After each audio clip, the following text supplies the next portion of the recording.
Rochefort Triple Extra.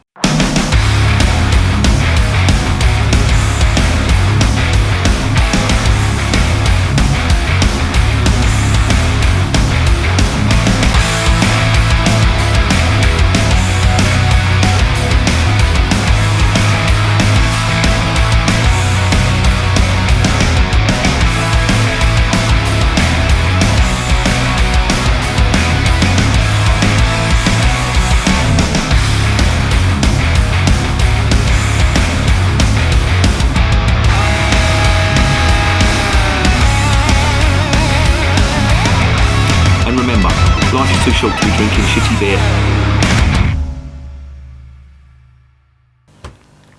Welcome to another edition of Bands, Bikes and Booze Reviews. This one is Rochefort Triple Extra. Now, there's a little story behind me reviewing this beer, and I'll quickly go into it. I bought this beer quite a while ago. A few months ago actually, more or less when it first came out, because it's a relatively new beer from the Rochefort Brewery. And when I reviewed it originally a few months ago, I think it was in the winter actually, I opened the bottle and it just went everywhere. And the whole review was a disaster. The beer didn't taste right and it wasn't that great, to be honest. I think I missed a lot of the flavours with just the way it all frothed up, and I don't know what had gone on in the bottle, but yeah, it wasn't good. It was a bit of a disaster actually. So what I'm going to do here is I'm going to be chopping and changing between my original review and what I've got here. So the original description and history is going to be here. And when I say special, I do mean special, because this is the first beer to come out of the Trappist Rochefort Brewery for a very, very long time. Now, I always make this point about, brewing stuff that will sell and, just keeping everything traditional and all that. And there was an argument that I do get for saying, well, if you do that, you're never going to progress.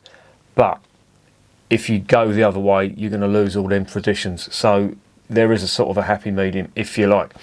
And these are the ones that are very, very much in the tradition style. They are a Trappist brewery. They have been going, well, there's been brewing happening on the site where they're situated since the 16th century. Well, 1595, if you want to get pedantic about it. But the modern brewery was founded in 1899. And they were very much like a start-up brewery, if you like, even though they were a monastic brewery, and they had help in starting up from Chimay, who were their sort of neighbours. And the Chimay stuff is absolutely amazing beer. If you've never tried it, I really do recommend them. Check out my reviews on the channel of the Chimay beers. I think I've done them all, every one of them, absolutely amazing. Anyway, they were helped out. The Rochefort Brewery was helped out, or the Abbeye Brewery was helped out by the monks, because they're all brothers in arms, if you like, not in arms, but in religion, if you like, and that's what they do. They help each other out. But they did brew this, or something like this, in 1920, and they only did it for 3 years. It was basically a blonde, and I think that only lasted for 3 years, and then they stopped brewing that, and they just carried on brewing, the 8 and the 10 and the 6.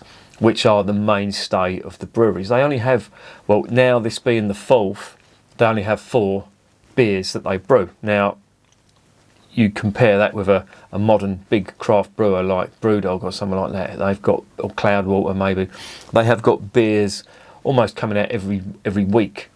And, that's fine. If that's what they want to do, then, I'm not knocking them for that. That's entirely up to them.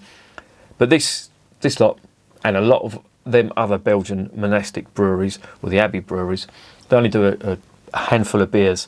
And when I say a handful, I mean sort of one hand. They do the blonde, the double, the triple, maybe a quad, and maybe another quirky one that they, put onto their list. But it's rare that there's more than 10 beers that a monastic brewer will do, and usually it's just above 5 or 6, something like that. But that's the nature of monastic brewing. This is actually the first beer they've released in 65 years. I think it was the Trappist 8 that came out, or was it Trappist 10? I can't remember. It's one of them two from this lot. They released that in the 50s, and this is the first one. This came out in October last month. This is now November. It's November the 23rd, I think it is. That came out on the 12th of October 2020, so I'm about just over a month late with this review. So there you go. But it's interesting, they've called it a triple extra. What is a triple extra? Well, their beers are dark, and this is the first blonde coloured one that they're doing, so it's going to be a first for them, and it's based on an old recipe. This is the official word that's come from them, or their brewery manager.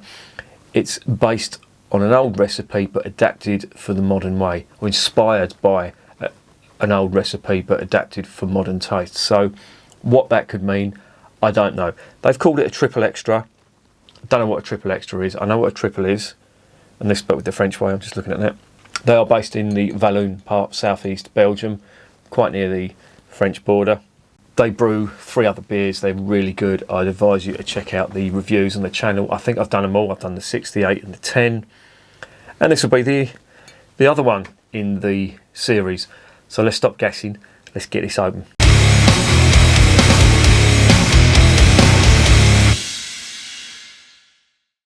Right, before we do, just a quick one. Here is the label. Pretty standard stuff. Their labels are pretty much similar all the way through. There is the back with the all important, if you can see that. That is the stamp of authenticity, which means it is a genuine Abbey brewed beer. Now, I know I make this point about every Belgian beer virtually, but if it's got a picture of a monk on it, it's pretty much guaranteed it's not an Abbey or monastic beer that's been genuinely brewed by monks. This lot, they've only got 15 working in the actual brewery in the Rochefort Abbey. And they actually produce, I think it's over 50,000 hectolitres. I think it's 56,000 hectolitres a year, which is not a bad feat for 15 brewers or 15 employees. On the back, sorry, just before I go into the ingredients, it's a 330ml bottle, and it is a 8.1% beer. The ingredients, if I can, water, malted barley, malted wheat, sugar, yeast, hops, orange peel, spices. Perfect. That's what you should expect in a typical Belgian Abbey beer. And it looks quite nice. The purple, you'll see, they've used the purple there on the sort of, on the label, and the cap is also purple. I'll give you a quick gander at the cap. They've used purple. Purple is a very common colour that's used in Catholic religion.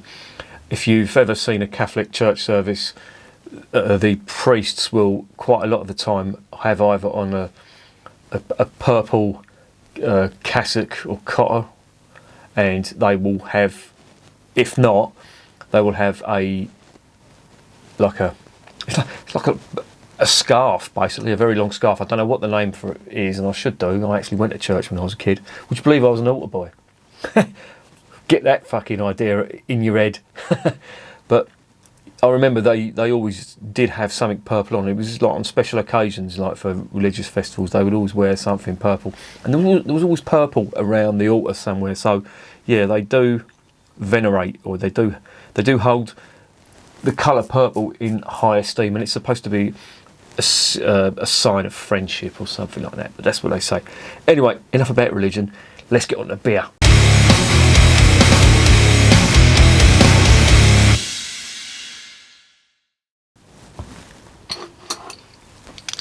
Right, get it opened up. Now, this come out of the fridge. I've let it warm up a little. Oh, you bastard. It's gone everywhere. You absolute... That's what happens. That's what happens. God's done that. Because I took the piss out of religion. Can you see the old Catholic guilt coming into play? I've just had to throw that into the glass. Sorry about that. It was going to go everywhere. And I've just got to clean up. Right, so after all that lot, I opened the beer up and it just went everywhere. So hopefully, I mean, this is a good few months afterwards, hopefully this is going to be okay and not go everywhere. Now, wish me luck on this one. So let's get it open and see what's going on.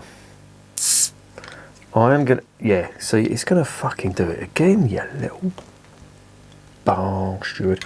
I think what it is, it's just with that. Is it? No, it's not. No, panic over. I thought it was. Right, so let's get it into the glass.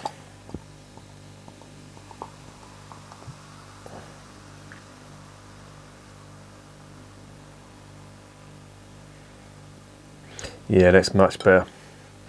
The last time I tried, well, now you know why I'm doing it again.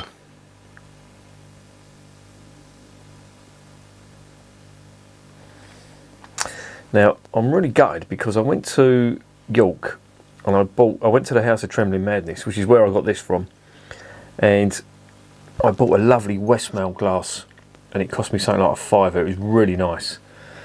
And I left the fucking thing in the hotel, and I got the missus to email the hotel because, of course, I'm incapable of doing that myself, but she emailed them and never heard anything back. So, yeah, that's gone to the great beer glass stealer. That's fucking karma for me, stealing beers from a certain well-known pub chain, which I use for certain reviews. I'm not going to incriminate myself here. Anyway, there we go. There it is in the glass.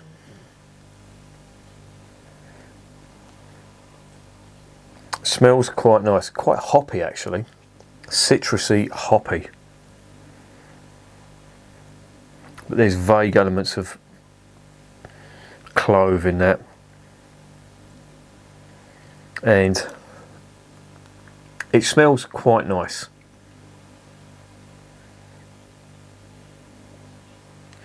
This is what I originally got from the aroma. I don't know what I've done to upset them, but there you go. This is I think, I can't be 100% sure, but I think it's a bottle conditioned beer. When you throw in the sugar and the extra yeast, you do get a hell of a lot of carbonation, and that is a characteristic of Belgian beer. And obviously that has just gone off the scale. I didn't tip it up, it was standing upright all the time. I don't know what's happened there. Maybe when it's been left standing for a while to cool down, to warm up a little bit, it's just, I don't know, maybe the atmospheric pressure has released more CO2, the yeast in there has probably become active, I don't know. But we are where we are, and we have a very sad looking Belgian beer. Usually that should have a big head on it. And what are we getting on the nose? Not a great deal, unfortunately.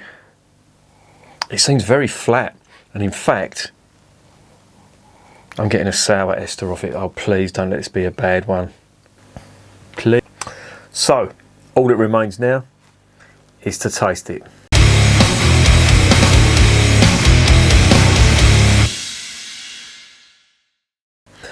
Bottoms up.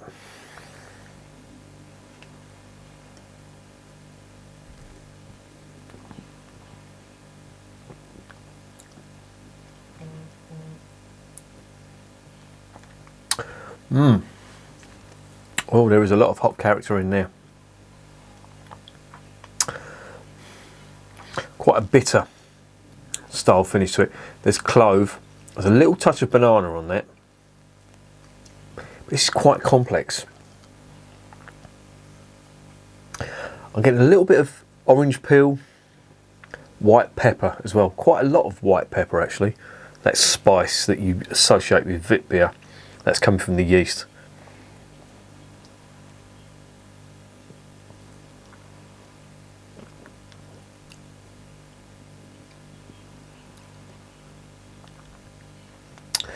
The hop bitterness on this is quite big. Now I don't know whether that's being exaggerated because I've just finished a German land beer, which was quite sweet actually. I did detect elements of what I perceive to be crystal malt in that, which is, as you know, is quite a sweet malt. This, on the other hand, has got quite a bitter, spicy, bitter finish, if you can imagine that.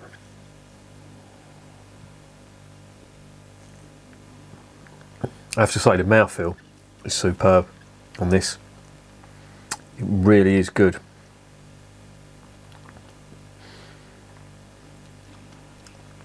There's vague hints of some sort of malt. I'm perceiving this to be a biscuit type malt, but it's quite nice. The head's dissipating on there quite rapidly, but you'd expect that with the high ABV on that. The lacing is quite nice on that glass. I'll try and reinvigorate that head a little bit.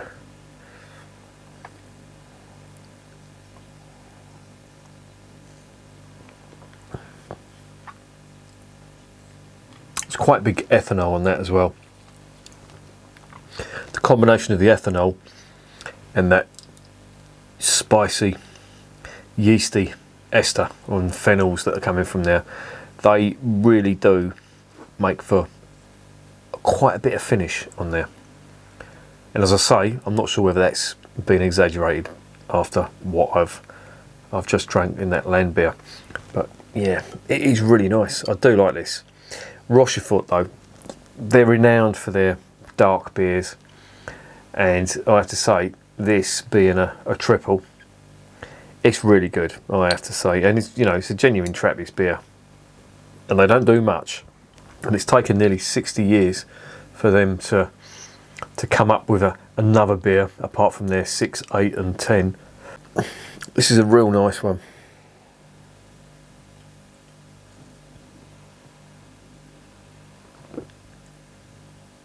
Carbonation is spot on. Usually you get big carbonation, sometimes slightly obtrusive. This is quite, it's there, you know it's there, but it's quite quite drinkable. It just moves them flavours around. And look, there's that lacing, that lovely lacing that you get on the glass. This is really nice. I do like this.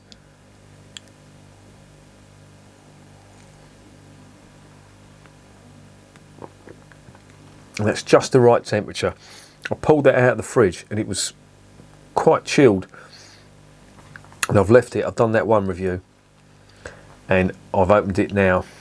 This is, you're seeing quite a long review, but this is me drinking it in quite a short space of time. That is the perfect temperature. They reckon between sort of 5 and 8 degrees, and I'm pretty sure that's what that is. Or so, no, sorry, I think it's 8 and 12. I'm lying. I think it's 8 and 12 degrees, but yeah, that's just spot on. It's really good.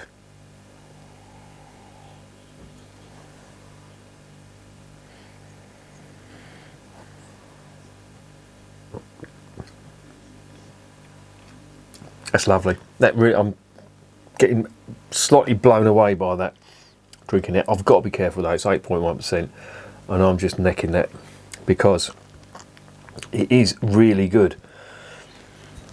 And I was reading the other day, they've actually got a local well that they use, and the beer is high in calcium and the water is high in calcium, and that really does make for a good base for most beers. It's got nice seasoning. Obviously in the UK they make a big emphasis on the Burton waters, which have got sulphur in them. The hard water in the locality of Namur, where the Abbey de Saint-Remy is, which is what this is, it does add to the quality of the beer, in my opinion. I was reading recently that there was a fire in the monastery, and it was quite badly damaged. Luckily all the monks escaped. There was no fatalities and all that, which is brilliant. But the brewery was untouched. Now, what does that say about God? I think God likes a good beer.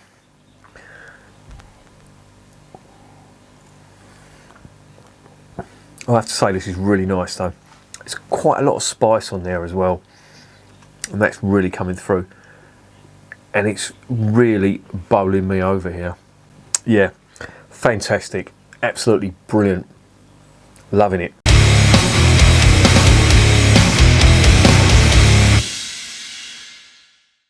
So what's the verdict on the Trappist Rochefort Triple Extra? Well, as I say, I did review this a while back and it went absolutely pear-shaped when I opened the bottle, and it was completely flat because it had just gone everywhere and the flavours weren't there. I did try to revive it, but it wasn't having it.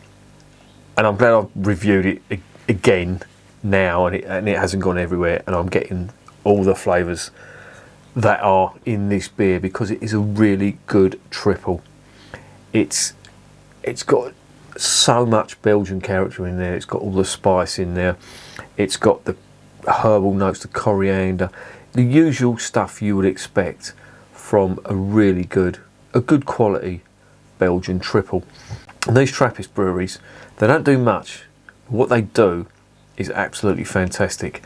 And I'm trying to think of a bad Trappist beer that I've had, certainly from Belgium, and for the life of me I cannot think of one. They've all been top drawer. I suppose when you're not putting emphasis. I mean, look at that label. That label is so conservative. There's no pictures of monks or monasteries or anything like that. It's just very conservative, and that's what I like about Trappist beers. There's no marketing gimmicks. There's no hard sell, there's nothing like that. There's just good quality beer, and this is no exception. It really is good, and it's another winner from the Rochefort Brewery. It really is an outstanding beer. I can only give that a 10 out of 10. If I didn't give that 10 out of 10, I think I would be doing it an injustice. Now, if you like Belgian triples, there are some good ones out there, don't get me wrong. But when you taste stuff like this is just a cut above. The flavours, and not only that, it just tastes like whoever's brewed it has taken a care to do it properly.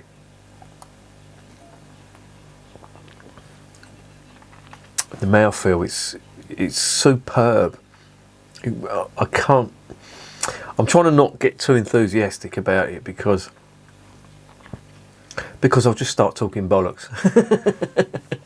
But it's really good. I have to say, that is a fucking fantastic triple. Is it the best triple? No. There's, again, from all the Trappist breweries, the Chimay triple, that's on a par with this. But that's what I'm talking about. The Trappist beers are a cut above, in my opinion. And don't get me wrong, that's no slight on all the other Belgian breweries. There's some fantastic Belgian breweries that aren't Trappist breweries, but I don't know, they just take it so seriously. And if you see my review of the Tint Meadow English Trappist beer, for me that's one of the most outstanding beers I've ever tried.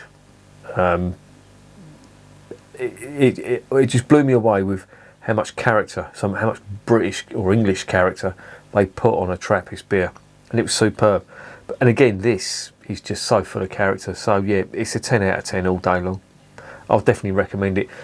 Again, you've probably all tried this. If you're into your beer, you're a hardcore beer fan, you've probably tried this. But if you haven't, I'd recommend that you do, because it really is. If you want to try the higher end of Belgian triples, then this is it. It's quite high ABV, it's 8.1%, so you can't go too mad on this. But it is good.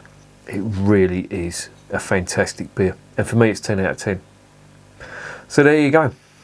And remember, beer is working class champagne.